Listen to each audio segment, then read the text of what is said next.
Welcome, brave souls, to another spine-chilling episode of Terror Tales. Tonight, I have 3 stories that will make you rethink every decision you've ever made in the woods, the dark places, and even when helping a stranger. As always, these tales are not for the faint of heart. So grab a blanket, turn off the lights, and make sure you're not alone, because you're about to step into a world where terror lurks just around the corner.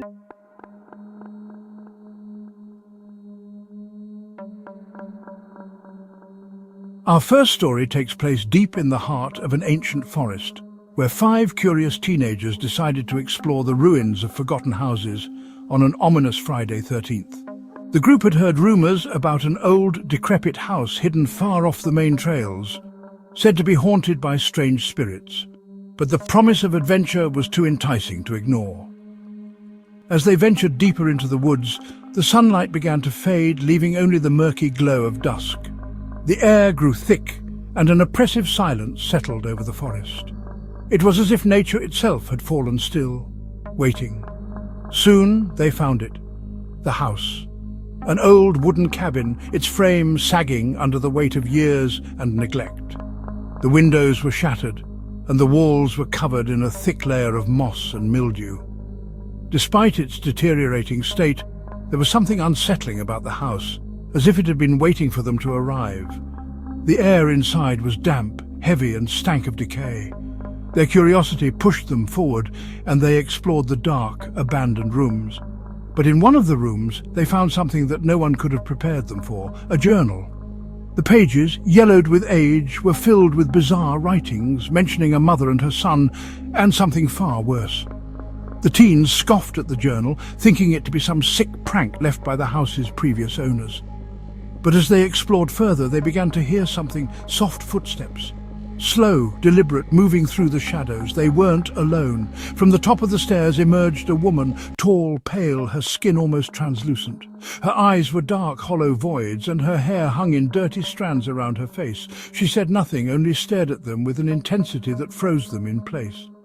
She didn't seem surprised at all, like she'd been expecting them. The woman led them to a room hidden beneath the house, where they finally met her son. But this was no ordinary boy. He was massive, tall and wide, with a face twisted in madness, skin pale and marked by scars. His eyes gleamed with an unnatural hunger. The woman, who had been so quiet, suddenly spoke. "He has to protect us. The world will never leave us in peace." One by one, the teens disappeared, never to be seen again. No trace of their bodies, no signs of struggle. The house had claimed them, just as it had done to many others before. The woman and her son remain in the house, still waiting for the next intruders. And on every Friday 13th, the house calls out to anyone brave enough to enter, to feed its twisted hunger.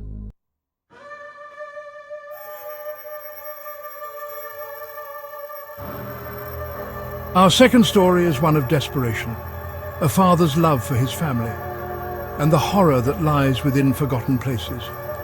A man set out to find his wife and child after they went missing on Friday 13th, when they had wandered into the forest to pick wildflowers.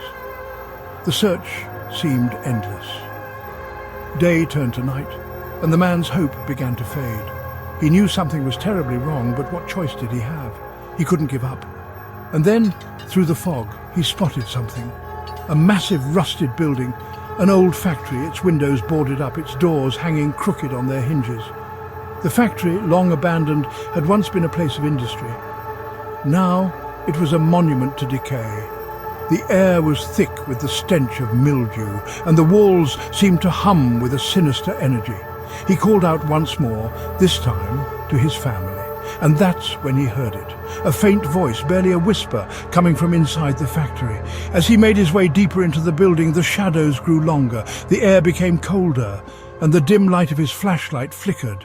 And then he found them, his wife and child, bound to chairs, their eyes wide with terror. Their bodies were covered in bruises, cuts, and strange markings. They had been tortured.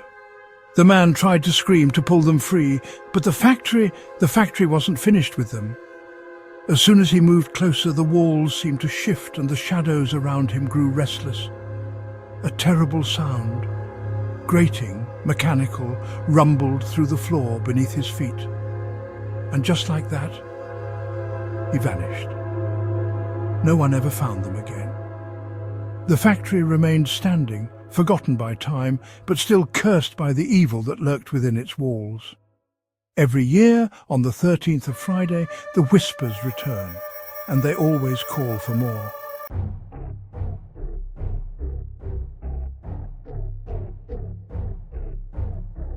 Our final story takes us to the foggy, lonely roads of Romania, where a couple found themselves in the most terrifying situation imaginable.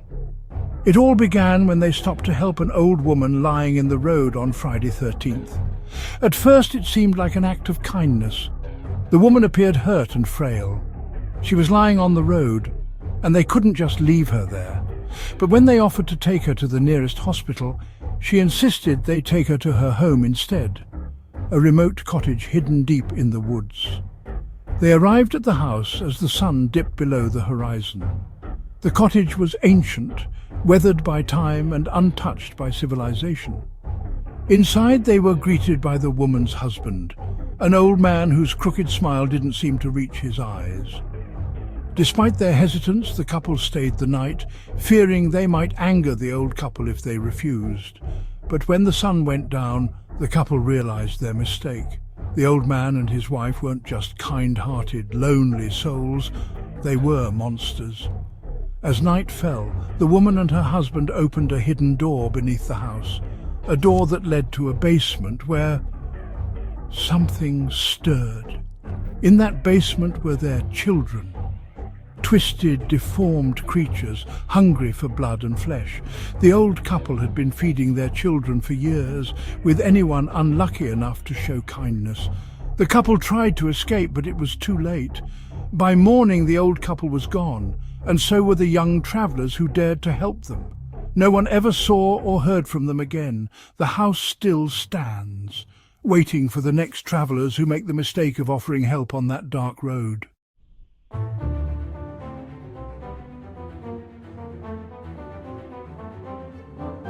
Three stories, each darker and more terrifying than the last.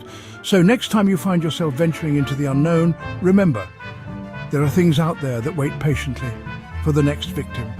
Stay cautious, stay aware, and above all, stay alive. Thank you for joining us tonight. Until next time, keep the lights on. Subscribe to Terror Tales, like and share our channel. Thank you for watching.